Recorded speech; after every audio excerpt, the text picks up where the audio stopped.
What I wish I knew at Starfleet Academy. That I'd need a tiny hamster uniform one day, instead of learning Klingon verbs. Welcome to the lost episode that Starfleet never wanted you to see.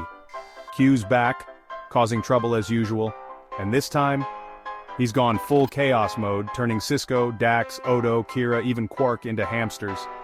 Yeah, tiny, fuzzy, running-on-wheels hamsters. But here's the kicker. Admiral Copperpot is visiting in 2 days, and he's not exactly known for his sense of humor. Can you imagine explaining, "Sorry, Admiral, we're all currently pocket-sized rodents"? To make things even more dramatic, the station's just gotten visitors from the planet of the Eagles. And let's just say, these Eagles aren't here for a diplomatic mission.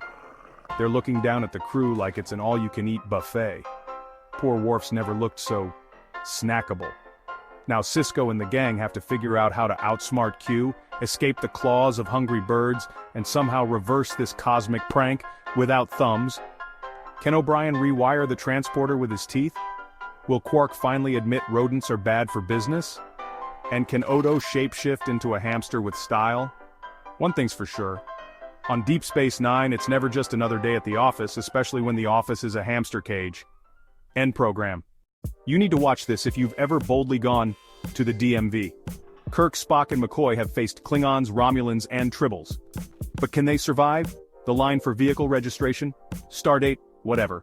Captain Kirk has a new mission. Register the USS Enterprise before it gets towed out of orbit. The problem? Spock forgot to give him the mail. Now, with just 1 day left, it's warp speed to the DMV. Kirk thinks his captain's chair gives him priority boarding. The clerk disagrees.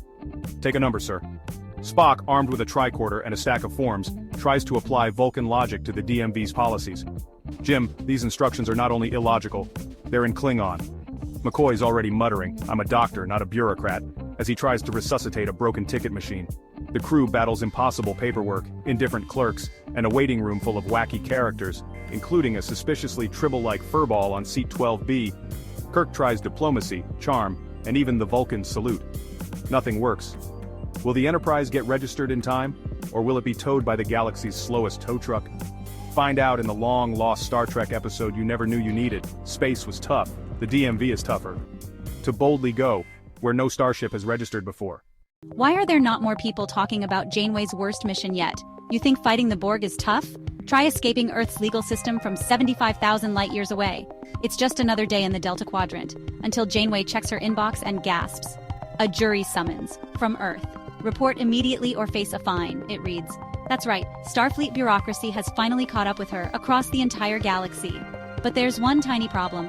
Janeway blew up the only shortcut home. Now it's Voyager against the clock, and the legal department. Cue the panic, the brainstorming, and the coffee. So much coffee. With the crew at maximum confusion, Chakotay's meditating, Tuvok's calculating appeal loopholes, Paris is Googling galactic extradition. Janeway cracks a plan. The Borg have transwarp corridors, right? But how do you bribe a Borg queen? Only one thing in the universe is strong enough. Janeway's coffee stash. A historic deal is struck. Voyager gets a shortcut. The Borg get a caffeine kick. And suddenly, Resistance is not only futile, it's hyperactive. The collective is wide awake and assimilating at warp speed. Good luck keeping up, Locutus. So, will Janeway make it to jury duty? Or just create the galaxy's first interstellar coffee chain? Find out in the lost episode that proves even in the Delta Quadrant, you can never escape paperwork. Or the power of friendship, caffeine, and a little ingenuity. Engage!